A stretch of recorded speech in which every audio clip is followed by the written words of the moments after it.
نحمدہ و نصلی علی رسول الکریم۔ معجون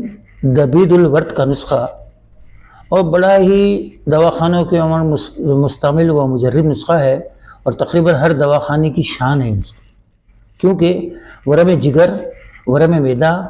ورم رحم اور ضعف جگر اور ضعف معدہ میں بے انتہا مفید ثابت ہوا ہے۔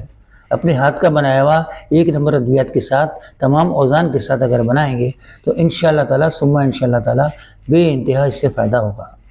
تو میرے بزرگوں، بھائیوں، دوستوں اور بہنوں، انشاءاللہ تعالیٰ اگر آپ اس کو آخر تک سننے کا حق ادا کر دیں گے تو آپ اس سے فائدہ اٹھانے کی بھی اللہ پاک کو توفیق عطا فرما دیں گے۔ تو ہمیں کرنا کیا ہے؟ سنبل اور طیب، جسے بال چھڑ بھی کہتے ہیں، 10 گرام لے لینا ہے،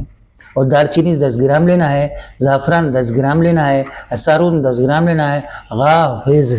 10 گرام لینا ہے، اور مجھیٹ 10 گرام لینا ہے، تخم کاسنی 10 گرام، تباشیر 10 گرام، اسقر 10 گرام، اور قسط شیریں 10 گرام، اور پھر ہمیں تخم کسوس 10 گرام،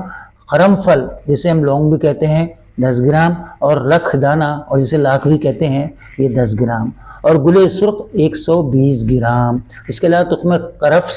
10 گرام، اور حب بلسان 10 گرام، اور زراون 10 گرام، عود غرقی 10 گرام، اور دانہ بہل 10 گرام، اور مستگی رومی 10 گرام۔ تمام ادویات لے کر ان سب کو صرف زعفران اور مستگی کو الگ سے کھرل کرنا ہے،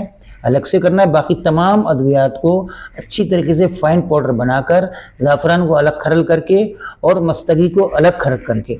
تمام ادویات کو بنانے کے بعد اس سے دگنے شہد کے اندر اس ادویات کو بنائے ہوئے فائن پاؤڈر کو اچھی طرح سے مکس کر دینا ہے۔ اور جب اس کو مکس کریں گے تو آخر کے اندر پہلے مستگی رومی کا صفوف آہستہ آہستہ آہستہ کر کے اس کے اندر اچھی طرح گھٹائی کر کے مکس کریں گے، اور اس کے بعد آخر میں پھر زعفران ڈال کے اس کو بھی اچھی طرح گھٹائی کرتے کرتے کرتے مکس کر دیں گے۔ یہ آپ کا معجون دبید الورد تیار ہو گیا۔ صبح اور شام 5 گرام کی مقدار میں کھائیے انشاءاللہ تعالیٰ ثم انشاءاللہ تعالیٰ، اور کار خیر میں حصہ لینے کے لیے اور صدقہ جاریہ کے طور پر اس کو شیئر کیجئے، لائک کیجئے، سبسکرائب کیجئے، اور زیادہ سے زیادہ اپنے گروپ میں اس کے اندر آپ جو ہے اس کو وائرل کیجئے۔ تو انشاءاللہ تعالیٰ ثم انشاءاللہ تعالیٰ اس میں آپ بھی فائدہ اٹھائیں گے اور مخلوق بھی فائدہ اٹھائے گی۔ السلام علیکم ورحمۃ اللہ وبرکاتہ۔